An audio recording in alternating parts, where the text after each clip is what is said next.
হুরায়রাকে ডাক দিয়া বলেন, আবু হুরায়রা, আমার ঘরের ভিতরে আমার সন্তান খাবার পায় না, বিবিও খাবার পায় না, মাও খাবার পায় না, এমন হালতের মধ্যে আমি তোমার ঘরে আসলাম, আমি জানি তোমার ঘরে খাবার আছে। আবু হুরায়রা বলে, এগুলো তো আমার খাবার না, এগুলো জনগণের খাবার। জনগণের খাবার যে জায়গায় থাকে ওখান থেকে নেওয়া, এটা তোমার জন্য জায়েজ নাই। এটা রাসূল কারীম সাল্লাল্লাহু আলাইহি ওয়াসাল্লাম আমার কাছে আমানতের মাল হিসেবে দিয়েছে।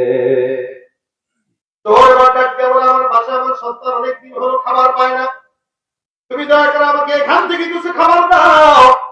আবু হুরায়রা ডাক দিয়ে বলতেছে, চোর মশাই, আমি তোমাকে আজকে ধরলাম, খবরদার দ্বিতীয়বার যেন তোমাকে এখানে না দেখি। আমি আল্লাহর নবীর কাছে তোমাকে নিয়ে যাব। তোর যখন ধরা পড়লো, কাঁদতে কাঁদতে তোর ডাক দিয়ে, তুমি আমাকে দয়া করে ছেড়ে দাও, হয়তো কিছু খাবার দাও, নয়তো খাবার না দিলেও তুমি ছেড়ে দাও, কিন্তু আল্লাহ নবীর সামনে আমাকে উপস্থিত করো না। নবী কারীম সাল্লাল্লাহু আলাইহি ওয়াসাল্লামের সামনে যেতে আমি ভয় পাই। আবু হুরায়রা রাদিয়াল্লাহু তাআলা চোরের কান্নাকাটি দেখার পর উনার দিলের ভিতরে মায়া লেগে গেল, দয়া লেগে গেল। ডাক দিয়া, যাও, তোমাকে আমি ছেড়ে দিলাম, তুমি চলে যাও, দ্বিতীয় দিন কোনদিন তোমাকে যেন চুরি করতে না দেখি। তোর ডাক দেওয়া বলে, আমি আসলে চোর নয়, আমি একজন সাধারণ মানুষ, আমার সংসারের অশান্তি, খাবার নাই, দাবার নেই, যার কারণে আমি এখান থেকে কিছু নেওয়ার জন্য তোমার ঘরে ঢুকেছিলাম। মূলত চোর যদি হইতাম তাহলে তো ধরাও খাইতাম না। আবু হুরায়রা রাদিয়াল্লাহু তাআলা চোরটাকে ছেড়ে দিলেন। ছেড়ে দেওয়ার পর দ্বিতীয় দিন যখন হইল, ফজরের নামাজের পর রাত পার হয়ে যাওয়ার পর মসজিদে নববীতে আবু হুরায়রা যায়। আল্লাহ নবী সাল্লাল্লাহু আলাইহি ওয়াসাল্লাম ডাক দিয়া কয়, আবু হুরায়রা, গতকাল রাতে যে চোর তোমার ঘরে চুরি করার জন্য গিয়েছিল, ওই চোরটা কোথায়? তুমি তাকে ছেড়ে দিয়েছো নাকি আটকায় রাখছো? দেখেন তো ভাই, রাত্রিবেলা যে চোর চুরি করার জন্য আসছিল, আল্লাহ নবী ছাড়া, চোর ছাড়া আর আবু হুরায়রা ছাড়া কেউ এই কথা জানে না। কিন্তু নবী করিম সাল্লাল্লাহু আলাইহি ওয়াসাল্লাম বলতেছে, গত রাতের চোরটা তুমি ছেড়ে দিয়েছো নাকি ধরে রেখেছো? নবী আবার কেমনে জানলেন চোর আসছে না গেছে? আবু হুরায়রা ডাক দিয়ে বলেন, ইয়া রাসূলুল্লাহ, আপনি কিভাবে জানেন চোর যে আসলো?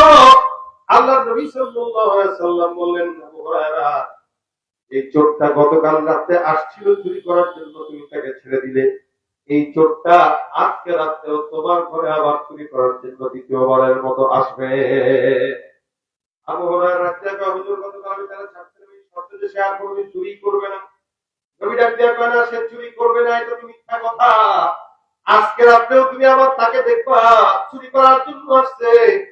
আল্লাহ নবী সাল্লাল্লাহু আলাইহি ওয়াসাল্লাম বলছেন, তার মানে এই কথা অবশ্যই হবে। রাত যখন হয়ে গেল, গভীর রাত, আবু হুরায়রা রাদিয়াল্লাহু তাআলা আমল করলেন। রাত্রিবেলা শুইলেন, পাহারা দেওয়ার জন্য চোখ বন্ধ করেন নাই, চোখটা খোলাই রাখলেন। ওই তাকায় দেখেন কিছুক্ষণ পর ওই চোর মশাই আবার ওনার ঘরে হাজির। একই চোর প্রথম দিন আসলো, দ্বিতীয় দিন আসলো। এবার দ্বিতীয় দিন আবু হুরায়রা রাদিয়াল্লাহু তাআলা তাকে ধরলেন, হাত চাপা দিয়া। আবু হুরায়রা বলে, আজকে আবার ধরলাম, চলো পয়গম্বরের দুয়ারে, নবীর কাছে তোমাকে নিয়ে যাব। আল্লাহ নবী সাল্লাল্লাহু আলাইহি ওয়াসাল্লাম তোমার বিচার করবে। নবী আবার গতকাল আমার কাছে যে কথা বলেছেন সেটা সত্য কথা বলেছেন। নবী বলেছিলেন, রাত্রিবেলা তুমি আবার আসবা, তুমি আবার এসেছো, আজকে আর তোমাকে ছাড়াছাড়ি নেই, চলো আমার পয়গম্বরের কাছে তোমাকে নিয়ে যাই। এবার যখন আবু হুরায়রা রাদিয়াল্লাহু তাআলা চোরকে ধরার জন্য, নবীর কাছে নেওয়ার জন্য যখন ধরলেন, এবার চোরটা ডাক দিয়া আল্লাহর ওয়াস্তে বলতেছে, আমার ছেড়ে দাও, আমি আমার পরিবারের সন্তান না খাওয়া, দ্বিতীয় না খাওয়া, যার কারণে এই জায়গায় চুরি করতে আসছে, আমি আসলে চোর না, তুমি আমাকে আজকের মতো ছেড়ে দাও, আর জিন্দেগিতে আমি চুরি করার জন্য আসবো না। মনে রাখবেন, চোর যেখানেই চুরি করুক না কেন, ধরা যখন খায় এই কথাই বলে, আর জীবনে চুরি করবো। ইন্নাল হামদুলিল্লাহ, এখান থেকে শুনুন তো, মনিটর ছাড়েন, মনিটর ছাড়েন।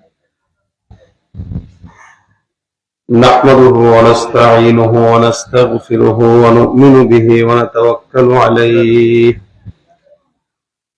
ونعوذ بالله من شرور أنفسنا ومن سيئات أعمالنا من يهده الله فلا مضل له ومن يضلله فلا هادي له ونشهد أن لا إله إلا الله وحده لا شريك له ونشهد أن سيدنا وسندنا وحبيب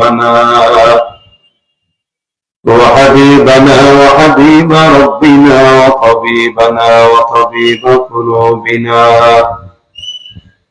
ومولانا محمدا عبده ورسوله صلى الله عليه وعلى آله وأصحابه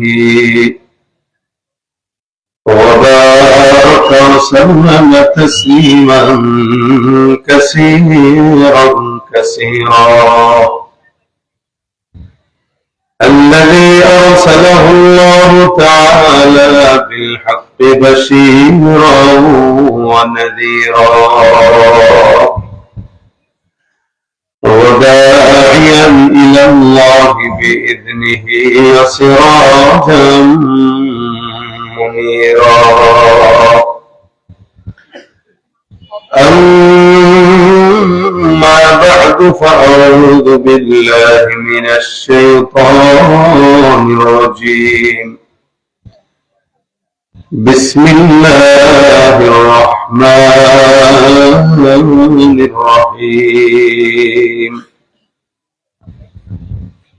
الله لا إله إلا هو الحي القيوم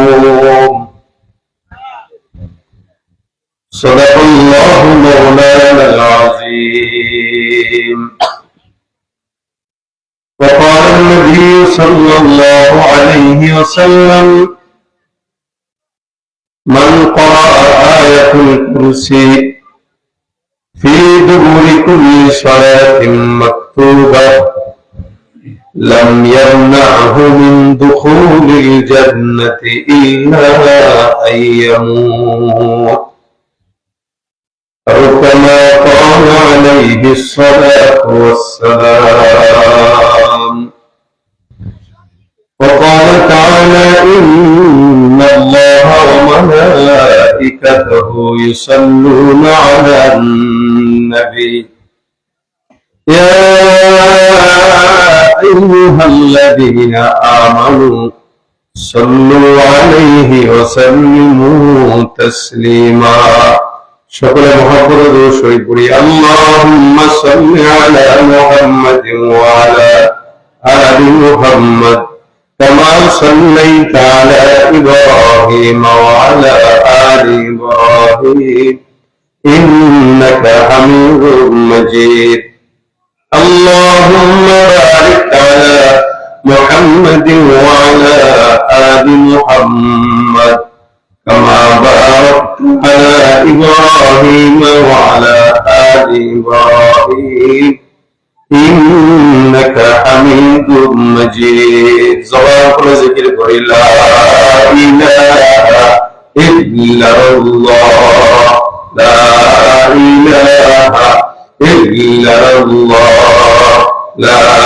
إله إلا الله لا إله إلا الله لا إله إلا الله لا إله إلا الله لا إله إلا الله لا إله إلا الله لا إله إلا الله محمد رسول الله صلى الله عليه وسلم الحمد لله আল-মুঈন ফাউন্ডেশন চাউলিয়া ইউনিয়ন মাগুরা ও দলারা পশ্চিম বাড়াইগাহ জামে মসজিদের উদ্যোগে যৌথ উদ্যোগে আয়োজিত আজকে ইসলামী সম্মেলনের সম্মানিত সভাপতি মাওলানা কাজী জাবের সাহেব মাদ্দাজুল্লাহ আলী সহ উপস্থিত দিনপুর ইসলাম প্রিয় ভাইরা আল্লাহ পাক রব্বুল আলামিনের দরবারে শুকরিয়া যে রব্বে কারীম আমাদেরকে অল্প সময়ের ব্যবধানে এই প্রতিকূল আবহাওয়ার ভিতরে দিনই কিছু মুজাকারায় শামিল হওয়ার তৌফিক দিয়েছেন। জবান খুলে বলি আলহামদুলিল্লাহ, একটু জোরে সরে বলেন আলহামদুলিল্লাহ। দেখুন মজমা, এটা খুব করে আজকে এই মজমাটা হওয়া কোনো বড় দীর্ঘ প্রচেষ্টা নয়, অনেক দীর্ঘ সময়ও নয়, অল্প সময়ের ব্যবধানে একটা দিনই উপলক্ষকে সামনে রেখে আজকের এই প্রোগ্রামের আয়োজন।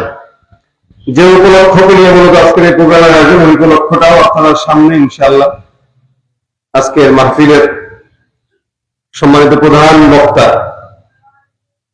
আমাদের বন্ধুবর মুফতি রেজওয়ান রফিকি সাহেব, উনি স্পষ্ট করে আপনাদেরকে বলবেন। এই জন্য মাঝখানে আমি দু চারটা সংক্ষেপ কথা বলবো। যতক্ষণ আপনারা আছেন ততক্ষণ মজমায় ওলামা কেরাম যা বলবে যদি বুঝে থাকেন তাহলে আমাদের সাথে একটু কথা বলতে হবে, পারবেন? আওয়াজ কম, পারবেন? এটা মাহফিলের সৌন্দর্য। এর আগেও আমি বলেছিলাম, হয়তো মাহফিলের সৌন্দর্যই হলো আলোচক একা কথা বলবে না, সবাই কথা বলতে হয়। এটা মুজাকারা বলে। এটাকে মুজাকারায় বক্তাও কথা বলে, শ্রোতাও কথা বলে। তো সেই জায়গা থেকে আমরা আজকে এই প্রাণবন্ত করতে যে অনুষ্ঠানে শেষ পর্যন্ত আওয়াজ দিব ইনশাআল্লাহ। আরেকটু জোরে ইনশাআল্লাহ। কোনো ভয় আছে? আমাদের আওয়াজ যতদিন পর্যন্ত খুব বেশি না হবে, অর্থাৎ ইমানের আওয়াজ যতদিন পর্যন্ত বেশি না হবে ততদিন আমাদের আওয়াজে আমাদের আওয়াজটা ঢাকা পড়ে যাবে বাতিলদের আওয়াজের ফাঁকে। আর যদি আমাদের আওয়াজটা উঁচু থাকে তা আমাদের আওয়াজের তলে তাদের আওয়াজ ঢাকা পড়ে যাবে। আজকে আমাদের আওয়াজ বেরোবে বলে বাতিল মাথা চারা দিয়ে উঠা কখনোই কোরআন যদি সত্য হয়, দিন যদি সত্য হয়, রাসূলের সুন্নাত যদি সত্য হয়, এই দলহারার জমিনে বাতিল মাথা চারা দিয়ে উঠবে। এটা মুসলমান থাকতে কোনদিন সম্ভব হতে পারে। কথা কি বুঝতে পেরেছেন আপনারা? হকের পক্ষে থাকবেন তো ইনশাআল্লাহ? থাকবেন তো ইনশাআল্লাহ? ওই ময়দানেতে যত তোমাকে হবে প্রয়োজনে সব রক্তটুকু জমিনেই ঢেলে দেবে। ওই ময়দানেতে যত তোমাকে হবে প্রয়োজনে সব রক্তটুকু জমিনেই ঢেলে দেবে। তবুও তোমায় লড়তেই হবে, মানিবে না পরাজয়। তবুও তোমায় লড়তেই হবে, মানিবে না পরাজয়। বিপ্লব মানে জীবন দেয়া বসে থাকা নয়, সে কোনদিন আসবে না করো যদি ভয়। আসবে বিজয় রক্তর জীবনের বিনিময়, আসবে বিজয় রক্তর জীবনের বিনিময়। বিপ্লব মানে জীবন দেয়া বসে থাকা নয়, সে কোনদিন আসবে না করো যদি ভয়। ঠিক কিনা? আমরা ভয় করবো শুধু আল্লাহ আল্লাহ রাসূলকে। কাকে? আল্লাহ আল্লাহ রাসূলকে। আর দ্বীনের পথে যারা থাকবে তাদের পক্ষে থাকবো ইনশাআল্লাহ। বাতিলের পক্ষে আছেন কেউ? বাতিলের পক্ষে আছেন কেউ? বাতিলের বিরুদ্ধে আছেন কে কে? নারায়ে তাকবীর, আল্লাহু তাকবীর। আজকের এই মজমাটার উদ্দেশ্য এটা, যেন এলাকা থেকে বাতিল দূর হয়ে যায়, এলাকা থেকে গুমরাহি দূর হয়ে যায়। এটাই তো মাকসাদ নাকি? কথা বলে মাকসাদ এটা। আপনারা সবাই খালি এতটুকু স্বীকারোক্তি দেন আপনারা হকের পক্ষে আছেন না বিপক্ষে আছেন। ওমর যেরকম হকের পক্ষে থেকে এভাবে কথা বলেছে যে আমি যদি হক হই, আপনি যদি হক হন, তাহলে আমাদের সামনে বাতিল মাথা চাড়া দিবে, কুফর মাথা চাড়া দিবে। এটা আমি ওমর বেঁচে থাকতে হতে পারে না। ঠিক তেমনি ভাবে এই দলহারার এলাকার মুসলমান ওলামা কেরাম বেঁচে থাকতে বাতিল আমাদের চোখের সামনে মাথা চাড়া দিয়ে উঠবে। ওলামা বিদ্বেষী হবে, নামাজ বিদ্বেষী হবে, মানব বিদ্বেষী হবে। এটা এই দলহারার মাদ্রাসা আর এলাকার ওলামা কেরাম থাকতে হতে পারে। তবে হুঙ্কারদের আমলের মতো দেখবেন বাতিল করাই, তবে চেষ্টা করা আল্লাহর কাছে দোয়া করা। আমরা চাই না যে আমার চোখের সামনে বাতিল হয়ে ওপারে চলে যায়। আমরা চাই প্রত্যেকটা বিপদগামী লোক যেন অবশ্যই হক পথে দিশা পায়। আল্লাহ কবুল করুন। দেখেন আমিরুল মুমিনিন এই কথা বলেছেন যে যে দিন কবুল করলাম, এই দিন যদি সত্য হয়, আজকে থেকে এভাবে কথা হোক, ওপেন কথা হোক। ওমর রাদিয়াল্লাহু তাআলা তরবারি নিয়ে দাঁড়ায় গেছে। একজন সাহাবী ওমর, ওনার তরবারি সবসময় খুব মুক্ত থাকতো, মানুষের তরবারি গুলো ক্ষোভের ভিতরে থাকতো, যখন প্রয়োজন হতো ক্ষোভ থেকে বার করতো। আমিরুল মুমিনের তরবারি সবসময় ওপেন ছিল, মানে ক্ষোভ থেকে বের করার টাইম নেই, উল্টাপাল্টা করবে তো শেষ, উল্টাপাল্টা করবে তো গর্দান শেষ। এটা ছিল ওমরের আলাদা একটা বৈশিষ্ট্য, যার কারণে শয়তান পর্যন্ত ওমরকে দেখে ভয়ে অন্য এলাকায় চলে যেত। এটা ওমরের রহমত ছিল। ভাইরা আমার, সমাজে আপনার আমার এই এত পরিমাণে খেদমতের ফাঁকেও কিছু কিছু বাতিলরা, কিছু কিছু মুশরিকরা ঈমানের নাম বহন করে। আমি কেন বললাম কিছু কিছু মুশরিকরা ঈমানের নাম বহন করে? কেন বললাম? আল্লাহ নিজে বলেছেন, ওমা ইউমিনু আকসারুহুম বিল্লাহি ইল্লা হুম মুশরিকুন। ওমা ইউমিনু আকসারুহুম বিল্লাহি ইল্লা হুম মুশরিকুন। আল্লাহ বলেন অনেক মানুষ আছে যারা নিজেরা মুমিন, ওমা ইউমিনু আকসারুহুম বিল্লাহ, আল্লাহর প্রতি অনেকেই ঈমান আনে, নামাজও পড়ে, রোজাও রাখে, যাকাতও দেয়, মাহফিলও করে, মাহফিলও শোনে, ইল্লা হুম মুশরিকুন, কিন্তু এরা সব মুশরিক হয়ে কবরে যায়। কে বলছেন এটা? কে বলছেন এটা? কথা বুঝতে থাকলে বলেন। আল্লাহ বলতেছেন অনেক মুমিন আছে যারা মুশরিক হয়ে যায়, দাবি করে মুমিন, কিন্তু এই যে মুশরিক সে নিজেও জানে না, এবং সে মুশরিক হয়ে মারা গেছে সে নিজেও বুঝে না। তার মানে এই যে কয়েকদিন আগে আমরা দেখেছি এদেশের অনেক টুপিওয়ালারা হিন্দুদের পূজার ভিতরে যে ঈমান বিক্রি করে চলে আসছে। আপনারা এটা ঠিক বললেও কি না ঠিক বললেও কি? আপনারা পত্র পত্রিকায় দেখেছেন, মিডিয়াতেও দেখেছেন, টুপি মাথায় দিয়ে চলে যাচ্ছে, পূজা মণ্ডপে যে গীতা পাঠ করতেছে, পূজা মণ্ডপে যে হিন্দুদেরকে বেশি ভালোবাসা দেখাইতে যায় নিজের ঈমানকে বিক্রি করে ওখানে তা করে চলে আসছে। ভাইরে, যার যার ধর্ম সবার কাছে তার কাছে গ্রহণযোগ্য, আমার ধর্ম আমার কাছে গ্রহণযোগ্য, কিন্তু এরপরেও এই সমাজে একদল লোক আছে যারা বলে ধর্ম যার যার উৎসব, বলেন না ধর্ম যার যার উৎসব সভা। এই স্লোগানের মতো কুফরি স্লোগান আর হতে পারে না। কেন বললাম? ধর্ম যার যার উৎসব সভা যদি হয়, ওই উৎসব সভার স্লোগান দিয়েই তো হিন্দুদের পূজা হয়। কিন্তু কোন হিন্দু ভাইকে আমাদের মাহফিলে আসে, আমাদের মসজিদে আসে, আমাদের কোন ঈদগাহে আসে, আমাদের কোন জানাজায় আসে, এগুলো তো আমাদের উৎসব ছিল, আমাদের উৎসবে তো তারা আসে না, তাদের উৎসবে আমরা যাই। কত বড় নেহায়া হলে মুসলমানদের এই হালত হয়, আর ওই নেহায়াদের জন্য আল্লাহ পাক বলেছেন দাবি করে মুসলমান কিন্তু মরে মুশরিক হয়ে। দাবি করে মুসলমান মরে মুশরিক। এজন্য এই জায়গাটা, ঈমানের জায়গাটা অনেক সতেজ থাকে। আল্লাহ পাক আমাদেরকে খাঁটি ঈমানদার বানান। আমিন। দুজনে বলেন আমিন। অনেক মানুষ আমার উপরে ঈমানদার দাবি করে, কিন্তু ঈমানের ছিটে ফোটাও তার ভিতরে নেই। ঈমানের ছিটে ফোটাও কি জানে না। এজন্য ঈমানের প্রথম শব্দ লা ইলাহা বুনিয়াল ইসলামু আলা খামসিন, শাহাদাতু আল্লা ইলাহা ইল্লাল্লাহ ওয়া আন্না মুহাম্মাদার রাসূলুল্লাহ। আল্লাহ পাক রব্বুল আলামিনের হাবিব বলেন ইসলামের মূল স্তম্ভ পাঁচটি, এর ভিতরে সর্বপ্রথম লা ইলাহা, এই স্বীকারোক্তি দেবে আল্লাহ ছাড়া কেউ নাই, আল্লাহ ছাড়া কেউ নাই, আল্লাহ ছাড়া কেউ নাই বলতে যা অনেক বাতিলরা এই কথা বলে যে আল্লাহ ছাড়া যেহেতু কেউ নাই, আমরা আল্লাহ ছাড়া কাউরে মানি না, না মানি নবীরে, না মানি হুজুরদেরকে। আল্লাহ ছাড়া তো কেউ নাই, নবী দেখেন মারবো আর হুজুরদের দেখেন মারবো। আরেক দল আছে আল্লাহ ছাড়া কেউ নাই, মোহাম্মদ আল্লাহ রাসূল, এই দুইজনই কথা কাউরে মানবো না, বাবা বাবা বাবা বিদেশি হবো।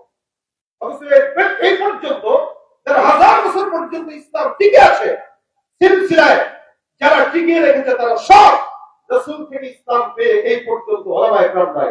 আজকে যদি ওলামায়ে কেরাম না থাকতো, ইসলাম আপনি আর আমি এই পর্যন্ত পেতাম না। এটাই বাস্তব। এই জায়গায় আমরা ইসলাম পেয়েছি, আজ থেকে 100 বছর আগে হয়তো কোনো হুজুর এসেছেন। এই জায়গার ভোলাহারা মাদ্রাসা অনেক পুরনো মাদ্রাসা, শুধু এই মাদ্রাসা নয়, এই এলাকায় বাংলা অনেক পুরাতন প্রতিষ্ঠান আছে যারা আকাবিররা শুরু করেছিলেন। তারা যদি এই জায়গায় না আসতো, এই জায়গায় উলুধ্বনি শোনা যেত, নামাজের আযান শোনা যেত না। এখন তাদের থেকে দিন পাওয়ার পর আপনি বলতেছেন এদের দরকার নেই, এদেরকে মাইনাস করে ইসলাম টিকবেও না, টিকার সম্ভাবনাও নেই। এজন্য আল্লাহ পাক রব্বুল আলামিন কুফর করতে নিষেধ করেছেন। কুফরি এটা মারাত্মক বিষয়, ইমানদার হওয়া সহজ বিষয়, টিকায় রাখা কঠিন বিষয়। সহজ বিষয় কেমনে বললাম? আমরা সবাই জন্মসূত্রে ইমানদার। আমার বাবা মুসলমান, তাই আমি মুসলমান। দাদা মুসলমান ছিল, তাই আমার বাবা মুসলমান। ইসলামের জন্য কোন প্রকার কষ্ট আমাদের করতে হয় নাই। এই জন্যই আমরা সহজেই মূর্তি হিন্দুদের পূজায় যেতে পারি। ইসলামের জন্য আমাদের কষ্ট হয় নাই বলেই 10,000 টাকা পেলে এই নেতার কাছে ইমান বিক্রি করে দিতে পারি। ইসলামের জন্য তেমন কষ্ট হয় নাই বলেই যে কোনো জায়গায় ইমানকে 10,000 টাকার বিনিময়ে বিক্রি করে আসতে পারি। যদি সাহাবা আজমাইনদের মতো ইমানটাকে প্রত্যেকটা মুহূর্তে মুহূর্তে মার খেয়ে পালন করা লাগতো, জীবনের প্রতিটা মুহূর্তে ইসলাম ছাড়া, ইমান ছাড়া এক বিন্দু বাহিরের জিনিস কোন জিনিস চিন্তা করতাম না। তাদের মতো ইমানদার তো আমরা না। তারা তো রক্ত দিয়ে ইমানদার হয়েছে, আর আমরা বংশীয় পরম্পরায় ইমানদার হয়েছে। তারা ইমানদার হয়েছে জন্মসূত্রে না, তারা জন্মসূত্রে ছিল কাফের। রাসূলের আখলাকি নবুয়ত, নবুয়তের আখলাকের চরিত্র দেখে, নবীর চরিত্র দেখে তারা মুসলমান হয়েছে, রক্ত দিয়েছে, জীবন দিয়েছে, যার কারণে ইসলামের গুরুত্ব ছিল। আর আমরা না রক্ত দিলাম, না জীবন দিলাম, না কিছু করলাম, যার কারণে আমাদের কাছে ইসলামের গুরুত্ব নাই বললেই চলে। এজন্য খাঁটি ইমানদার হওয়া অনেক বড় নিয়ামত। আল্লাহ ছাড়া কেউ নাই, এটা হলো ইমানের সর্বপ্রথম কথা। আল্লাহু লা ইলাহা ইল্লাল্লাহ, আল্লাহ ছাড়া কেউ নাই। আমি আপনাদের সামনে একটা আয়াতে কারিমা দ্বারা অংশ বিশেষ তেলাওয়াত করছি, শুরু যেটা আপনারা বুঝতে পারছেন। কিন্তু মাঝখানে এই কথাগুলো প্রয়োজনীয় কথা ছিল, তাই বললাম। আল্লাহ পাক রব্বুল আলামিন বলেন, লা ইলাহা ইল্লা হুয়াল হাইয়ুল কাইয়্যুম। এখানে আমরা যারা আছি, জান্নাত মরার সাথে সাথে চাই না, এমন কেউ আছে?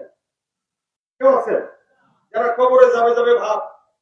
আমাদের বাবারা, মামারা, দাদারা, নানারা যারা কবরে যাবে যাবে ভাব, তারা খালি একটা দোয়াই চায়, দোয়া করে যেন ইমানের সাথে নিয়ে যেতে পারে।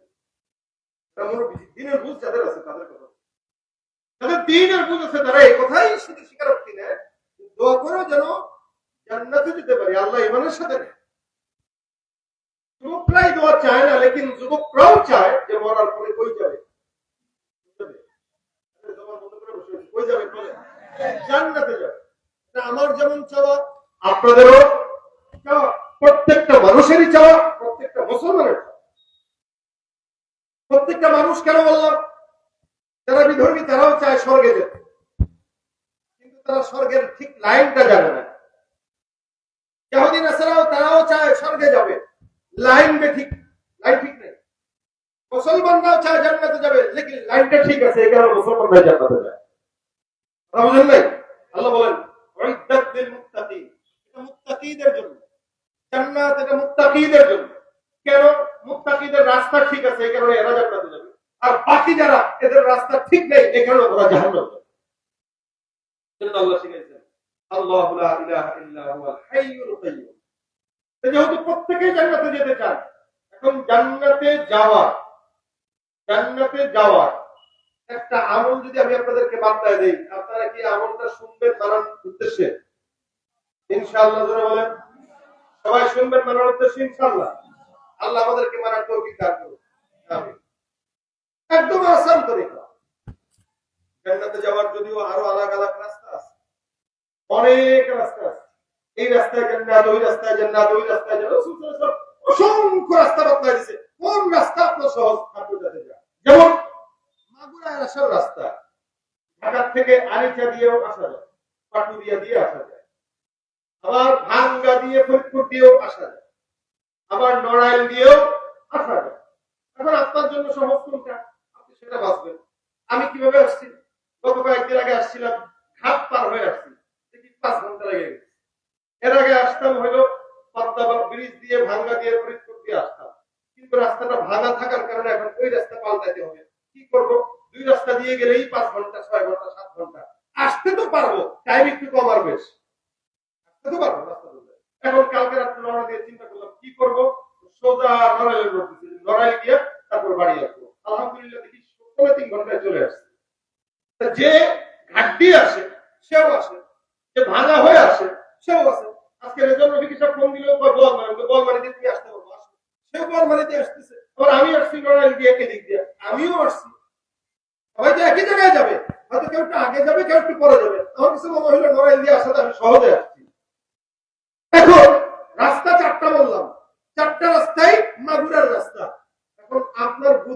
যেদিকে যায় আপনি সেদিকে যান। আপনার যদি মনে হয় না ঘাট দিয়ে ভালো, তাহলে আপনি ঘাট দিয়ে যান, 5 ঘন্টা লাগে। আপনার যদি মনে হয় না ওদিক দিয়ে আসবো, তাও আসেন, ভাঙাচোরা রাস্তা আছে, বাকি যেদিকে আসবো। আর আপনার যদি মনে হয় না আপনার নয়ন দিয়ে আসি, একটু ভালো রাস্তা আছে, এদিক দিয়েও আসবেন, আসুন। জান্নাতের অসংখ্য রাস্তা রাসূল বর্তায় দিয়েছেন। কোন রাস্তায় গেলে তোমার জন্য সহজ, তুমি ওইটা চিন্তা করে আগাও। কোন রাস্তায় হয়তো 10 বছর দেরি হইতে পারে, কোন রাস্তায় হয়তো 10 বছর দেরি না, সাথে সাথে হইতে পারে। এবং বুদ্ধিমান যারা, তারা সাথে সাথে যেটা ওটাইতে পারে। কথাটা বুঝতে পারলো আপনাদের? আল্লাহ পাক রব্বুল আলামিনের হাবিব বলেন, এমন একটা আমল আছে যেটা কেউ যদি করে ও মরতে দেরি হবে। বুঝেন, রাসূল বলতেছেন, মান ক্বারা আয়াতুল কুরসি ফি দুবুরি কুল্লি সালাতিন মাকতুবা লাম ইয়ামনাহু মিন দুখুলিল জান্নাতি ইল্লা আইয়ামু। হাদিসের কথাটা সহজ ভাষায় যদি আমি আপনাদেরকে বলি, রাসূল বলেন, কোন ব্যক্তি, কোন বুড়া, কোন জওয়ান, কোন মহিলা, কোন নারী, কোন পুরুষ, যে কেউ যদি 5 ওয়াক্ত নামাজের পর বলেন, রাসূল বলেছেন, কোন ব্যক্তি কয় ওয়াক্ত নামাজের পর? 5 ওয়াক্ত নামাজের পর যদি করে আয়াতুল কুরসি, অর্থাৎ আল্লাহু লা ইলাহা ইল্লা হুয়াল হাইয়ুল কাইয়্যুম থেকে একদম শেষ পর্যন্ত, এটা যদি কেউ 5 ওয়াক্ত নামাজের পর 5 বার পড়ে, আল্লাহ রাসূল বলতেছেন, ওর আর জান্নাতের মাঝে যেটা পর্দা থাকবে ওটা হলো মৃত্যুবরণ করতে দেরি, লেকিন জান্নাতে পড়তে দেরি না। জোরে সরে বলেন সুবহানাল্লাহ। আমরা যে বললাম রাস্তা কোনটা সহজ, ওটা ধরা। এজন্য আল্লাহ নবী বলেন, মরতে দেরি, জান্নাতে যেতে দেরি হবে না, জান্নাতে যেতে দেরি হবে না। এই যে জান্নাতে যাওয়ার সহজ পথ রাসূল বর্তায় দিলেন, কি বলেন না? 5 ওয়াক্ত নামাজের পরে, আরে ভাই আপনাদেরকে কেন বলাইতেছি বললে এটা জবান উচ্চারণ করলে মনে থাকবে। বলেন, 5 ওয়াক্ত নামাজের পরে আয়াতুল কুরসি পড়লে জান্নাতে যেতে মৃত্যু ছাড়া কেউ বাধা দিতে পারবে? সুবহানাল্লাহ, সুবহানাল্লাহ। আমলটা কি দুর্বল? অনেক শক্তিশালী না? এই আমলটা করার নিয়ত আছে ইনশাআল্লাহ। এখন দেখেন, শুধু এটা 5 ওয়াক্ত নামাজের পরে পড়লে যে জান্নাতি হবেন সেটা আরো অনেক বিষয় আছে যেগুলো আল্লাহ পাক রব্বুল আলামিন আমাদেরকে দুনিয়াতে দিবে, আখিরাতের জন্য জান্নাত। যারা দাঁড়ানো আছেন একটু বসে থাকুন, নিজের কষ্ট দিবেন না। তাকে জায়গা আছে, চলে আসুন, যুবকরা চলে আসুন, ভিতরে চলে আসুন। নিজের কষ্ট দিবেন না। রাসূল সাল্লাল্লাহু আলাইহি ওয়াসাল্লাম একবার বয়ান করতেছিলেন, ওদেরকে দেখে কথা বলবেন। রাসূল সাল্লাল্লাহু আলাইহি ওয়াসাল্লাম একবার বয়ান করতেছিলেন, তো বয়ানের ফাঁকে একটা লোক দাঁড়ায় রয়েছে। রাসূল সাল্লাল্লাহু আলাইহি ওয়াসাল্লাম কি রে দাঁড়ায় রয়েছে কেন, বসে না কেন, তাও রোদের ভিতরে। সাহাবী একজন জিজ্ঞাসা করতেছেন, হুজুর ও নিয়ত করছে জিন্দেগিতে বসবে না, মান্নত করছে জিন্দেগিতে বসবে না। নবী সাল্লাল্লাহু আলাইহি ওয়াসাল্লাম বলেন, কেন? এটা নিয়ত করছে, মান্নত করছে। কার কি করছে? আরেকটা মান্নত করছে হলো ও জিন্দেগিতে রোদে থাকবে, ছায়ায় যাবে না। বলেন আর কি মান্নত করছে? হুজুর নিয়ত করছে কোনদিন রোজা ছাড়া থাকবে না। আর কি নিয়ত করছে? বলে কোনদিন কারোর সাথে কথা বলবে না। কেন? জান্নাত পাওয়ার জন্য। এটাই তো বেদাত। আজকে বেদাত নিয়ে আলোচনা হবে ইনশাআল্লাহ। এটাই বেদাত। কেন? যেই জিনিস নিজের উপরে কষ্ট নেওয়া, প্রত্যেকটা নতুন আবিষ্কৃত জিনিসটাকেই বেদাত বলে। লেকিন দ্বীনের ক্ষেত্রে যে জিনিসটা সওয়াবের নিয়তে করা হয় এটা হলো বেদাত। এই বেদাতটা গুমরাহি। অন্যান্য বেদাত সমস্যা নাই, যেমন এই যে মাইক, এটাও তো বেদাত, এগুলো সমস্যা নাই, এগুলো তো আবিষ্কার হবে। দিন যত যাবে নতুন নতুন কিছু আবিষ্কার হবে, অর্থাৎ নতুন কিছু উদ্ভাবনের নাম কি? আরবিতে বিদআত বলে। কিন্তু শরীয়তের দিক থেকে যদি নতুন কিছু উদ্ভাবন কেউ করে, ওটা হলো শরীয়তের দৃষ্টিকোণ থেকে বেদআত। এই সমস্ত বেদআতিরা জাহান্নামী। কোথায় যাবে? জাহান্নামে যাবে। তো ওইটা আমার কথার মাকসাদ না। আমি যেটা বলতেছি, যে রাসূল বলেছেন তাকে বলো বসতে, সে যেন নিজের উপরে কষ্ট চাপায় না নেয়। কারণ নিজের উপরে যেটা আল্লাহ পাক সহজ করতে, ওটাকে যে কষ্ট যদি চাপায় নেয়, তার জন্য ওটা হারাম, তার জন্য এটা কি? এখন মাহফিলে বসার জায়গা আছে, আপনারা কারোর জন্য জায়গা দিবেন তো আল্লাহ আপনাদের জন্য জান্নাতে জায়গার ব্যবস্থা করে দিবেন। এই জন্য যথেষ্ট জায়গা আছে, যেহেতু যারা দাঁড়ানো আছে কষ্ট নিতে না দিয়ে বসে পড়বে। আমরা যেন ওই সাহাবীর মতো না হই যে দাঁড়ায় থাকবো, নিজের উপর জুলুম করবো। এরপর রাসূল সাল্লাল্লাহু আলাইহি ওয়াসাল্লাম আমাদের তখন সাহাবী বসে গেছে। এটা হলো মাহফিলে মানুষের কিছু একটা দায়িত্ব আছে, জায়গা থাকলে বসে যাওয়া। কিছু কিছু ভাই আছে বসেই থাকবে না, দাঁড়ায় থাকবে, তারা যারা শুনে 1 ঘন্টা 1.5 ঘন্টা এরপরও বসে না। এজন্য যারা আসবে এদেরকে বসায় দিবেন, বসে শুনলে এটা দিলের ভিতরে ঢুকবে ইনশাআল্লাহ। আমরা বলতেছিলাম 5 ওয়াক্ত নামাজের পরে আয়াতুল কুরসি। এবার দেখেন এটা দুনিয়ার ক্ষেত্রে কতটা সুফল। আবু হুরায়রা নামে একজন সাহাবী আছেন, নাম শুনছেন তো আপনারা? সবচাইতে বর্ণনা হাদিস বেশি করেছেন যে সাহাবী হযরত আবু হুরায়রা। আবু হুরায়রা বলেন একবার রাসূল করিম সাল্লাল্লাহু আলাইহি ওয়াসাল্লাম আমাকে একবার কিছু গনিমতের মাল, যাকাতের মালের দায়িত্ব দিয়েছে। এই যাকাতের মালগুলো হেফাজতের দায়িত্ব তোমার, এগুলো পাহারা দাও। এই যাকাতের মালগুলো পাহারা দেওয়ার দায়িত্ব যখন দিয়েছে, আমি আমার ঘরের এক জায়গায় এই যাকাতের মালগুলো রেখে দায়িত্ব পালন করার জন্য পাহারা দিচ্ছিলাম। প্রথম রাত পাহারা দিতেছে, হঠাৎ করে তাকায় দেখে ঘরের ভিতরে একটা চোর ঢুকলো। কে ঢুকলো? চোর ঢুকলো। তার মানে চোর যেহেতু ঢুকছে, এখানে 10 জনের যেহেতু সম্পদ আছে, এই সম্পদ গুলো এখন আর নিরাপদ নয়, সম্পদ চুরি করার সম্ভাবনা। আবু হুরায়রা রাদিয়াল্লাহু তাআলা চোরকে ধরে ফেললেন। আমার পরে ডাক দেয়া গেল, কি ব্যাপার, এই জায়গায় কেন তুমি অনুমতি ব্যতীত ঢুকলা? চোর বসে আবু হুরায়রাকে ডাক দেয়া বলেন, আবু হুরায়রা, আমার ঘরের ভিতরে আমার সন্তান খাবার পায় না, বিবিও খাবার পায় না, মাও খাবার পায় না, এমন হালতের মধ্যে আমি তোমার ঘরে আসলাম, আমি জানি তোমার ঘরে খাবার আছে। আবু হুরায়রা বলে, এগুলো তো আমার খাবার না, এগুলো জনগণের খাবার। জনগণের খাবার যে জায়গায় থাকে ওখান থেকে নেওয়া এটা তোমার জন্য জায়েজ নাই। এটা রাসূল করিম সাল্লাল্লাহু আলাইহি ওয়াসাল্লাম আমার কাছে আমানতের মাল হিসেবে দিয়েছে। তোর ডাক দিয়ে বলে, আমার বাসায় আমার সন্তান অনেকদিন হলো খাবার পায় না, তুমি দয়া করে আমাকে এখান থেকে কিছু খাবার দাও। আবু হুরায়রা ডাক দিয়ে বলতেছে, চোর মশাই, আমি তোমাকে আজকে ধরলাম, খবরদার দ্বিতীয়বার যেন তোমাকে এখানে না দেখি।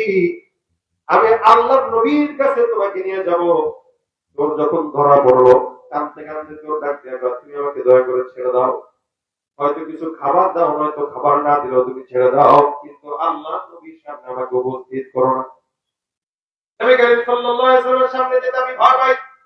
আবু হুরায়রা রাদিয়াল্লাহু তাআলা চোরের কান্নাকাটি দেখার পর উনার দিলের ভিতরে মায়া লেগেছিল, দয়া লেগে গেল। ডাক দিয়ে, যাও, তোমাকে আমি ছেড়ে দিলাম, তুমি চলে যাও, দ্বিতীয় দিন কোনদিন তোমাকে যেন চুরি করতে না দেখি। তো ডাক দেওয়া বলে, আমি আসলে চোর নয়, আমি একজন সাধারণ মানুষ, আমার সংসারে অশান্তি, খাবার নাই, দাবার নেই, যার কারণে আমি এখান থেকে কিছু নেওয়ার জন্য তোমার ঘরে ঢুকেছিলাম। মূলত চোর যদি হইতাম তাহলে তো ধরাও খাইতাম না। আবু হুরায়রা রাদিয়াল্লাহু তাআলা চোরটাকে ছেড়ে দিলেন। ছেড়ে দেওয়ার পর আবার দ্বিতীয় দিন যখন হইল, ফজরের নামাজের পর রাত পার হয়ে যাওয়ার পর মসজিদে নববীতে আবু হুরায়রা যায়।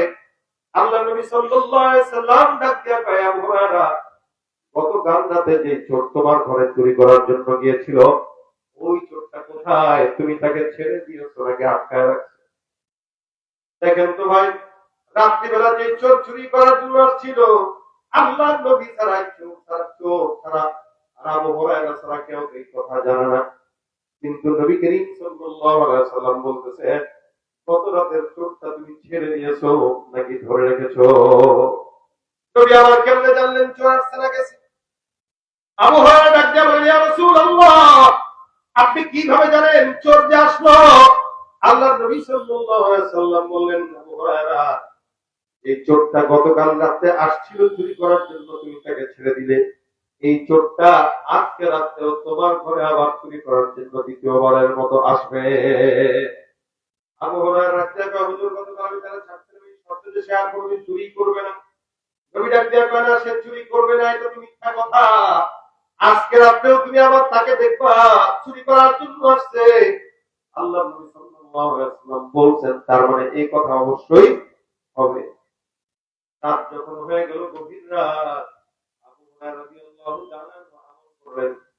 রাত্রিবেলা শুইলেন, পাহারা দেওয়ার জন্য চোখ বন্ধ করেন নাই, চোখটা খোলাই রাখলেন। ওই তাকায় দেখেন কিছুক্ষণ পর ওই চোর মশাই আবার ওনার ঘরে হাজির। একই চোর প্রথম দিন আসলো, দ্বিতীয় দিন আসলো। এবার দ্বিতীয় দিন আবু হুরায়রা রাদিয়াল্লাহু তাআলা তাকে ধরলেন, হাত চাপা দিয়া। আবু হুরায়রা বলে, আজকে আবার ধরলাম, চলো পয়গম্বরের দুয়ারে, নবীর কাছে তোমাকে নিয়ে যাব। আল্লাহ নবী সাল্লাল্লাহু আলাইহি ওয়াসাল্লাম তোমার বিচার করবে। নবী আমার গতকাল আমার কাছে যে কথা বলেছেন সেটা সত্য কথা বলেছেন। নবী বলেছিলেন রাত্রিবেলা তুমি আবার আসবা, তুমি আবার এসেছো, আজকে আর তোমাকে ছাড়াছাড়ি নেই, চলো আমার পয়গম্বরের কাছে তোমাকে নিয়ে যাই। এবার যখন আবু হুরায়রা রাদিয়াল্লাহু তাআলা আনহু চোরকে ধরার জন্য, নবীর কাছে নেওয়ার জন্য যখন ধরলেন, এবার চোরটা ডাক দেয়া আল্লাহর রাস্তায় বলতেছে আমার ছেড়ে দাও, আমি আমার পরিবারের সন্তান না খাওয়া, দ্বিতীয় না খাওয়া, যার কারণে এই জায়গায় চুরি করতে আসছে, আমি আসলে চোর না, তুমি আমাকে আজকের মতো ছেড়ে দাও, আর জিন্দেগিতে আমি চুরি করার জন্য আসবো না। মনে রাখবেন, চোর যেখানেই চুরি করুক না কেন, ধরা যখন খায় এই কথাই বলে আর জীবনে চুরি করবো। 100 চুরি করার পর একটা চোরের আদতি হলো এটা, সে কথাই বলবে যে আর জিন্দেগি চুরি করবো। একই জিনিস এই চোরটা বলবে। আবু হুরায়রার মায়া লেগে গেছে, বারবার যখন চোখের পানি ছেড়ে কাঁদে, আবু হুরায়রার কাছে আল্লাহ রাস্তে দিয়ে চাইছে না, আবু হুরায়রা মাফ করে দিলেন। এবার চোর মশাই চলে গেল ফজরের নামাজের সময়। আবার যখন মসজিদে নববীর ভিতরে গেলেন, নবী করিম সাল্লাল্লাহু আলাইহি ওয়াসাল্লাম তাকে জিজ্ঞাসা করলেন, কি ব্যাপার আবু হুরায়রা, চোরটা কোথায়? রাসূলকে আবু হুরায়রা ডাক দিয়ে কয়, ইয়া রাসূলুল্লাহ, গতকাল যে চোরটা আসলো, এই চোরটা বারবার মাফ চাইলো, আর নাকি জিন্দেগিতে আসবে না। আমার দিলের ভিতরে দয়া লাগার কারণে আমি গতকাল রাত্রির চোর আসার পরও আমি তাকে ছেড়ে দিয়েছি। এক রাত আসলো, 2 রাত আসলো, নবীর সাহাবী ছেড়ে দিলেন। এবার পয়গম্বর ডাক দিয়ে কয়, আবু হুরায়রা, মনে রাখবা আজকে রাত্রে চোরটা আবার আসবে। আবু হুরায়রা হুজুর কি বলেন? এত সুন্দর সুন্দর করে কান্নাকাটি করে করে আছে, এরপরে বুকের মধ্যে বসে ওরা বলে গতকাল রাত্রে আসছে, আজকে আবার আসবে, আজকে আসে, ছাড়াছাড়ি নাই, রশি দিয়া পাইতে রাখবো, তারপরে সকালে টানে টানতে টানতে আপনার কাছে নিয়ে 3 বার চুরি করবে, আর আমি ছাড়বো, এটা হতে পারে না। তুমি ডাক দিয়া কয়, আজকে রাত্রে আসবে। আবু হুরায়রা রাদিয়াল্লাহু তাআলা আনহু নামাজ পড়তেছেন, নামাজের ভিতরে নামাজটা শেষ করলেন, হঠাৎ করে আওয়াজ পেলেন চোর মশাই ঢুকলো। ওই যে গত 2 রাতে যে চোর আছে, একই চোর কিন্তু ভিন্ন কোনো চোর না। সুন্দর করে উনি আসবে আর ধরবে। এবার চোর যখন আসলো, আল্লাহর নবী সাহাবী আবু হুরায়রা ধরে ফেললেন, ফেলে আমাকে বস, আজকে আর যাওয়ার কোনো উপায় নেই, দরজা লাগাইছি সব, নবীর কাছে তোকে আজকে নিয়ে যাবো, যা বিচার পয়গম্বর করবে। চোর মশাই এবার বুঝে গেছে আজকে আর ছাড়াছাড়ির কোনো অবস্থা নাই, তার মানে পয়গম্বরের কাছে ধরা খাওয়াই লাগবে, উপায় নাই। চোর মশাই যখন এই কথা চিন্তা করলেন, রাসূলের কাছে গেল, তো আজকে রাসূল কি জানি বিচার করে। ইসলামে তো একটা বিধান আছে, والسارق والسارقة فاقطعوا أيديهما جزاء بما كسبا نكالا من الله। ইসলামের শরীয়তের বিধান হলো, কোন চোর যদি চুরি করে, শরীয়ত বলতেছে তার এক হাত কেটে দাও, আবার যখন চুরি করবো আর এক হাত কেটে দাও। বাংলাদেশে চুরি করার পরে যদি আইন থাকতো হাত কাটা, এদেশ থেকে যতগুলা পারা যায় পালাইছে, একটারও হাত থাকতো না, সব গোলা হয়ে যেত। আল্লাহ কিন্তু ইসলামের আইন দুর্বল বর্তমান বাংলাদেশে নাই। এজন্য দুর্নীতিবাজরা পার পেয়ে যায়, নিরপরাধীরা জেলখানায় বসে বসে পচে। এটাই বাস্তব আমাদের দেশে। চোরটাকে এবার ধরলেন, চোরেও জানে চুরি করার পর হাত কাটা হয়ে যাবে। সকালবেলা ফজর হবে হবে ভাব, কি করবে কি করবে। চোর ডাক দেখা, হে আবু হুরায়রা, কিনারের মধ্যে বসছে, হাঁটুটা এলে বৈশা। আবু হুরায়রাকে ডাক দেয়া কয়, আবু হুরায়রা, আবু হুরায়রা বলে, কি সন্তানটা খায়? আমি আসলে চোর না, আমি অভাবের কারণে আসছি। নতুন কোন যদি কথা থাকে সেটা বল, পুরান কথা দিয়া 2 দিন ধরে সারলাম, আজকে কোন নতুন পুরান কথা চলবে না। এবার চোর মশাই চিন্তা করতেছে কি বলা যায়, কি বলা যায়, কি বলা যায়, বলতে বলতে চিন্তা করতেছে, আবু হুরায়রা শোনো, কি আমি এখন একটা দিন শিক্ষা দিব, দিনের শিক্ষা দিব, সুবহানাল্লাহ, একটা আমলের শিক্ষা দিব, জোরে কয় সুবহানাল্লাহ। কে বলতেছে এটা? তুমি কথা বুঝতেছে? হ্যাঁ, মাশাআল্লাহ বুঝছেন। চোর বলতেছে, আবু হুরায়রা তোমার আমি একটা আমল শিখাবো, শিখবা? হুরায়রা কয়, কি শিখাবো? এটা কোরআনের আয়াতের আমল শিখাবো। কি আমলের কোরআনের আয়াতের আমল শিখাবা? সাহাবা একরাম কিন্তু যে শিখায় শিখতে চাইছে, তুমি শিখাবা। একটা কথা আছে না যে ভাই চোর হইলেও ইমান ঠিক আছে, চোরের আলোচনা করবো, চোর দেখিয়েছে আমার এই আসছি চুরি করছি একটু স্বভাব দোষের।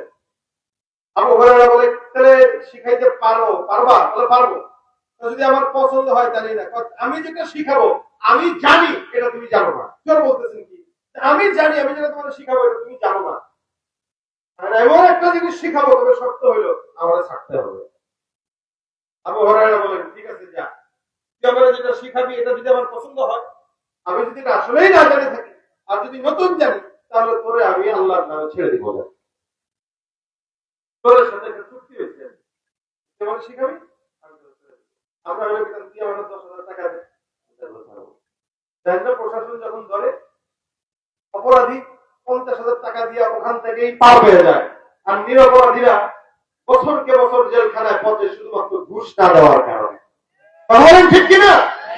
হলো দেশের লাগি মহামারীর মতো ফাইলে কলম ঠেকাইয়া চালায় তারা নির্যাতন। ঠিক কিনা? ওরা হলো দেশের লাগি মহামারীর মতো ফাইলে কলম ঠেকাইয়া চালে শুধুই নির্যাতন। ঘুষের টাকায় ওদের ভুড়ি, ঘুষের টাকায় ওদের ভুড়ি, পরে যে ঠাট্টা ওরা শিক্ষিত শয়তান, ওরা শিক্ষিত শয়তান। ঠিক কিনা? ওরা কি, তারা টেবিলের নিচ দিয়ে ঘুষ খায় হালাল মনে করে, হাদিয়া মনে করে ওরা জিন্দেগিতে শিক্ষিত হতে পারে, তবে শিক্ষিত তোর এটা শিক্ষিত করছে, আবার চুক্তি করছে তুমি আমাকে ছাড়বা, আমি তোমাকে একটা জিনিস শিখাবো।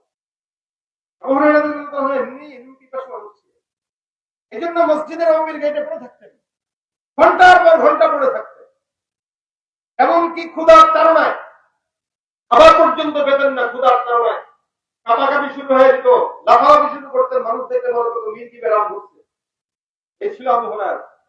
আবু হুরায়রা যদি না থাকতো, হাদিস আপনার আমার পর্যন্ত আসার দরকার ছিল না, সম্ভাবনা ছিল না। যেভাবে উনি হাদিস আমাদেরকে পর্যন্ত দিয়ে এতটা এলিম পিপাসু মানুষ অর্থাৎ আবু হুরায়রা রাদিয়াল্লাহু তাআলা। আবু হুরায়রা বলতেছেন, আচ্ছা তুমি আমার এলিমটা শিখায় দাও। এলিমটা তুমি আমাকে শিখাও, আমি তোমার থেকে শিখতে চাই। চোর বলতেছে, বিসমিল্লাহির রহমানির রহিম, আল্লাহু লা ইলাহা ইল্লা হুয়াল হাইয়ুল কাইয়্যুম لا تأخذه سنة ولا نوم له ما في السماوات وما في الأرض من ذا الذي يشفع عنده إلا بإذنه يعلم ما بين أيديهم وما خلفهم ولا يحيطون بشيء من علمه إلا بما شاء وسع كرسيه السماوات والأرض ولا يؤوده حفظهما وهو العلي العظيم। একদম আয়াতুল কুরসির শুরু থেকে শেষ পর্যন্ত চোর বলো তেলাওয়াত করার পর ডাক দিয়ে বলতেছে, হে আবু হুরায়রা, এই যে আমি শুরু থেকে আয়াতটা শেষ পর্যন্ত পড়লাম, এই আয়াতকে বলা হয় আয়াতুল কুরসি। আল্লাহ পাক রব্বুল আলামিনের কোন বান্দা, চোর বলতেছে আবু হুরায়রাকে, আল্লাহর কোন বান্দা যখন এই আমলটা করবে, আয়াতুল কুরসি পাঠ করবে, কোন ইমানদার যদি রাত্রিবেলা ঘুমানোর আগে আয়াতুল কুরসি তেলাওয়াত করে, সকালের ফজর পর্যন্ত আমার আল্লাহ ওই বান্দাকে সমস্ত শয়তান থেকে হেফাজত করবে। জিন্নাত শয়তান যা আছে এগুলো থেকে আল্লাহ হেফাজত করবে। আবার যদি কেউ সকালবেলা নামাজের পরে পড়ে, রাত পর্যন্ত আল্লাহ পাক রব্বুল আলামিন তাকে হেফাজত করবে। তাই না, আল্লাহ পাক রব্বুল আলামিন তার সম্পদের হেফাজত করবে। আল্লাহ পাক রব্বুল আলামিন তাকে মরার পরে আল্লাহর জান্নাত দিবে। সুবহানাল্লাহ। শিখাইছেন কে এটা? প্রত্যেকই ইসলাম দিন শিখতেছে, আমল শিখতেছে। আবু হুরায়রা রাদিয়াল্লাহু তাআলা কয়, আরে এমন তো আমল আমি জানতাম না, প্রথম শুনলাম। এই কথা তো আমি কখনো কারো থেকে শুনিনি। আরে তুই চোর হইলো, তোর যে এলেম ভাগ ভাগ ভাগ সব সব তাহলে ছুটি তো ছুটি চোর দিছে তো ছুটি পাইছে তো সকালবেলা ফজরের নামাজে গেছে নবীর কাছে ডাক দিয়া বলে ইয়া রাসূলুল্লাহ রাত্রিবেলা চোর যে আসছিল নবী কই ছেড়ে দিছি আরে আজকেও ছেড়ে দিলা হুজুর কাহিনী আছে ওরে কি কাহিনী প্রথম 2 দিন ধরে ছাড়লাম দ্বিতীয় দিন যখন ছাড়ি না আমার সঙ্গে বললো তোমাকে একটা ইলম শেখাবো তুমি আমাকে যদি ছেড়ে দাও চোরের ইলম নেওয়ার লোক সামলাইতে পারি নাই যার কারণে আমি চোরকে বললাম ইলম যদি পছন্দ হয় তোমাকে ছেড়ে দিব তবে ডাক্তার কয় কোন ইলমটা চোর তোমাকে শিক্ষা দিল আবু হুরায়রা রাদিয়াল্লাহু তাআলা বলতেছেন হুজুর চোর আমাকে বলেছে কেউ যদি রাত্রিবেলা অথবা সকালবেলা আয়াতুল কুরসি পাঠ করে আমার আল্লাহ এই বান্দাকে সারা দিনের দায়িত্ব আল্লাহ নিজের জিম্মায় নিয়ে নিবে নবী বলতেছেন মাশাআল্লাহ কত ভালো কথা বলছে ছোট্ট ভালো কথা রাসূল ডাক দিয়া বলেন ইন্নাহু ক্বাদ সাদাকা সাদাকা এই মনে রাখবা যেই চোরটা অবশ্যই তোমার কাছে সত্য বলা হয়েছে তবে মনে রাখবা এটাও যেই চোরটা আসছিল এই চোরটা সাধারণ কোনো মানুষ না এটা আসলে ইবলিস শয়তান তোমার কাছে মানুষের বেশে চোরের বেশে আইসা তোমার যাকাতের যেই সম্পদগুলো আমি তোমার আমানত দায়িত্বের মধ্যে রাখতে চেয়েছিলাম এই যাকাতের সম্পদের ভিতরে বরকত নষ্ট করার জন্য তোমার কাছে আসছে কিন্তু তোমার কাছে ধরা খাওয়ার পর বাঁচার জন্য আয়াতুল কুরসির আমল শিক্ষা দিয়ে বেঁচে গেছে কিন্তু যেটা বলছে এটা সত্য এখন কেন সত্য বলছে কেমনে সত্য বলছে দেখেন রাসূল বলতেছেন যেহেতু ও নিজে শয়তান ও তো চোর না ও শয়তান আসছিল যাকাতের সম্পদ থেকে বরকত নষ্ট করতে কারণ ও জানে সম্পদ বরকত নষ্ট করার জন্য শয়তান যথেষ্ট আবার এই শয়তানের থেকে তুমি কেমনে বাঁচবে তো সবচেয়ে ভালো ভালো জানে মনে করে আমার একটা দুর্বলতা জিনিস আছে প্রত্যেকটা মানুষের একটা দুর্বল জায়গা আছে মনে করেন কারো দুর্বল জায়গা হইল তার মা যে তার মার ব্যাপারে যদি কেউ কিছু বলে তাহলে সে পাগল হয়ে যায় এটা একটা দুর্বলতা জায়গা এখন শত্রু যদি এটা জানে শত্রু কি করবে তার মারে কষ্ট দিতে যাবে তাকে দুর্বল করার জন্য অথবা তার বাবারে কষ্ট দিতে যাবে তাকে দুর্বল করার জন্য ঠিক তেমনি ভাবে শয়তান জানে তারা দুর্বল করতে হয় কিভাবে এই জন্য শয়তান এই আমলটাই বলেছে যেটাতে সে দুর্বল হয় এখন বাঁচতে তো হবে কারণ নবীর কাছে যদি ধরা খায় তাহলে তার উপায় নেই নবীর হাত থেকে বাঁচার জন্য তার থেকে বাঁচতে যায় যে আমলটা আছে এটাই সে তার গোপন এলেমটা শিক্ষায় তারপরে বিদায় হয়েছে এই জন্য রাসূল বলেন চোর যেটা বলছে এটা সত্য বলেছে শয়তান যেটা বলেছে এটা সত্য বলেছে তবে সে শয়তান সে বলছে সত্য তার উদ্দেশ্য খারাপ বাঁচার জন্য বলছে যেটা বলে গেছে এটা বাস্তব এ কারণে তুমি যদি তোমার রাত্রিবেলা ঘুমের আগে আয়াতুল কুরসি পড়ো সকাল পর্যন্ত আল্লাহ পাক তোমার সমস্ত বিপদ থেকে তোমার সম্পদ রক্ষা থেকে আল্লাহ হেফাজত করবে আমি এক মাহফিলে গত বছর গেছি দিনাজপুর তো যাওয়ার পরে আমার খুব ঘনিষ্ঠ এক ভাইয়ের বাসায় রাত্রিবেলা দাওয়াত দিয়ে দিয়েছে থাকার জন্য সকালে বিমান ধরতে হবে তো রাত্রিবেলা আমার সেলফে তাকায় দেখি অনেকগুলো আতর অনেক আতর আমি বলতেছি ভাই আপনার এত আতরের কালেকশন আছে আমারও বাসায় অনেক আতর আছে নিজেও আতর পছন্দ করি সবকিছু মিলে আতর জমাই কখনো কখনো সুযোগে আতরের ব্যবসাও করি আতরের পছন্দ ছিল এখন এই যে পছন্দের জায়গা থেকে ওই ব্যক্তি বলতেছে আমার আতর পছন্দ যার কারণে ঘরে সাজা রাখছি আগে আরো বেশি ছিল এখন নাই তা বলছি কেন আমার মতো লোক এসে নিয়ে যায় না আপনি আর কটা নেবেন নেন না একটা না নাই কেন নাই কেন জানেন চিন্তা চুরি করে কে চুরি করে কারণ শুধু জিন্নাত আতর চুরি করে আমার ঘর থেকে টাকাও চুরি করে টাকা রেখে দেই সকালে উঠে দেখি 10,000 রাখছি ঘুরতে করে দেখি নাই 2,000 নাই হ্যাঁ এই যে চুরি করে অর্থাৎ খারাপ শয়তান যেগুলো এরা আপনার সম্পদ চুরি করে আপনার সম্পদের বরকত নষ্ট করে দিবে এখন রাসূল বলেন তুমি যদি তোমার সম্পদের হেফাজত করতে চাও তুমি আয়াতুল কুরসি পড়ো রাতের বেলা ঘুমানোর আগে পড়ো সকালবেলা ফজরের পরে পড়ো তাহলে সারাদিন সারা তোমার সম্পদ ইজ্জত সবকিছুর হেফাজতের জিম্মা কার কাছে আরেক হাদিসে রাসূল বলেছেন যেটা আমি বললাম যদি 5 ওয়াক্ত নামাজের পরে পড়ো তাহলে জান্নাতের হেফাজতের দায়িত্ব কে দিবে? তাহলে দুনিয়ার কল্যাণ আল্লাহ দান করবেন এবং আখিরাতে জান্নাতের হেফাজতের দায়িত্ব আল্লাহ নিয়ে। এ কারণে রাত্রিবেলা অনেকের বাচ্চা আছে, শিশু নাতিপুতি আছে, তারা অযথা কান্নাকাটি করে, বাবা করে অযথা। এদেরকে রাত্রিবেলা যদি কান্নাকাটি করে আয়াতুল কুরসি করে ফু দিয়ে দেখবেন, হুজুর দেখে ওই রাত্রিবেলা পাবেন কি বাবা নিজে না, আপনি নিজে আয়াতুল কুরসি করে ফু দেন, ইনশাআল্লাহ আয়াতুল কুরসির বদৌলতে আল্লাহ পাক আপনার বাচ্চার কান্না থামায় দেন। পেট ব্যথা হয়েছে, আয়াতুল কুরসি করে ফু দিয়ে দেন, দেখবেন আল্লাহ পাক আয়াতুল কুরসির বদৌলতে পেট ব্যথা ভালো করে। এটা পরীক্ষিত আমল। এই কারণে চেষ্টা করব 5 ওয়াক্ত নামাজের পরে একবার করে পড়া। একদম সংক্ষেপ। যারা মুখস্থ করেন নাই তারা মুখস্থ করার ফিকির করবেন, আর যারা করেছেন তারা 5 ওয়াক্ত নামাজের পরে এটাকে জবানে জারি করায় নেবেন, ইনশাআল্লাহ বরকত দিবেন কে? আমরা চাই আয়াতুল কুরসির আমলটা যেন আমার জীবনে, আপনাদের জীবনে, সবার জীবনেই হয়। আল্লাহ আমাদের সবাইকে আমল করার তৌফিক দান করুন। এই সংক্ষেপে যে কথাগুলো বললাম, এই কথাগুলোর উপরে আল্লাহ পাক আমাদের আমল করার তৌফিক দেন এবং এশার নামাজের পর আবার বসে যাবেন। ইনশাআল্লাহ আজকের মজমাটা অনেক গুরুত্বপূর্ণ মজমা, আমরা এখান থেকে অনেক কিছু শিখবো, নিয়ে যাব। আল্লাহ এই মজমাকে নাজাতের জরিয়া বানাক। সুবহানাল্লাহি ওয়া বিহামদিকা, আশহাদু আল্লা ইলাহা ইল্লা আনতা, আস্তাগফিরুকা ওয়া আতুবু ইলাইক। আসসালামু আলাইকুম ওয়া রাহমাতুল্লাহি ওয়া বারাকাতুহু।